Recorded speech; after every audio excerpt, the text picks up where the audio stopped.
స్నేహ chicken పరిశ్రమపై చర్యలు తీసుకోవాలని BC political JAC chairman Rachari Yogender Goud డిమాండ్ చేశారు. ఈ మేరకు హైదరాబాద్ నాంపల్లిలోని రాష్ట్ర మానవ హక్కుల కమిషన్లో ఆయన ఫిర్యాదు చేశారు. పెద్దమందాడి మండలం వేల్తూరు శివార్లోని 22/1లో ప్రభుత్వ భూమిని స్నేహ చికెన్ పరిశ్రమ ఆక్రమించి అక్కడ కొన్ని నిర్మాణాలు కూడా చేపట్టిందని తెలియజేశారు.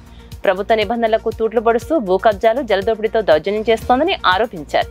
అలానే కార్యక్రమంలో ప్రజాసైన్యం రాష్ట్ర అధ్యక్షుడు రాజ్ కుమార్, ఉపాధ్యక్షుడు రాజు నాయకులు ఈ కార్యక్రమంలో పాల్గొన్నారు.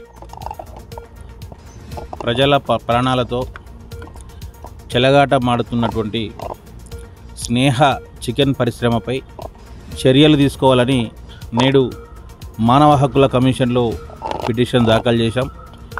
వనపర్తి జిల్లా పెద్దమందడి మండలం వెల్టూరు గ్రామ శివారులో స్నేహ చికెన్ పరిశ్రమ ఏర్పాటు చేసుకున్నారు. మరి ఏర్పాటు చేసి ఇప్పుడు అది పెద్దగా విస్తరించుకున్నారు, సంతోషం. కానీ అదే క్రమంలో ఈరోజు ప్రజలను మాత్రం తీవ్ర ఇబ్బందులు ఈరోజు గురి చేస్తూ ఉన్నది. మరి దాదాపు చికెన్ పరిశ్రమ కానుకొని ఉన్నటువంటి వెల్టూరు గ్రామ శివారులో సర్వే నెంబరు 22/1లో ఎకరా 25 గుంటలు కూడా ఈరోజు కబ్జా చేసుకున్న పరిస్థితి చూసాం. దీని స్వయంగా గత ప్రభుత్వంలో ఎన్నో ఫిర్యాదు చేసినా పట్టించుకోలే. కానీ ఇప్పుడు కాంగ్రెస్ ప్రభుత్వం అధికారులకు వచ్చిన వెంటనే గ్రామస్తులు వనపర్తి ఎమ్మెల్యే గారి దృష్టికి తీసుకెళ్తే ఆయన వెంటనే రెవెన్యూ అధికారులను ఆదేశిస్తే విచారణ చేయమని ఆ ఎంఆర్ఓ రిపోర్టు కూడా తయారు చేసిండు ఆక్రమించినని. రెండోది, అక్కడికి కానాయపల్లి శంఖసముద్రం నుంచి నీళ్ళు తీసుకెళ్తుంది పరిశ్రమ.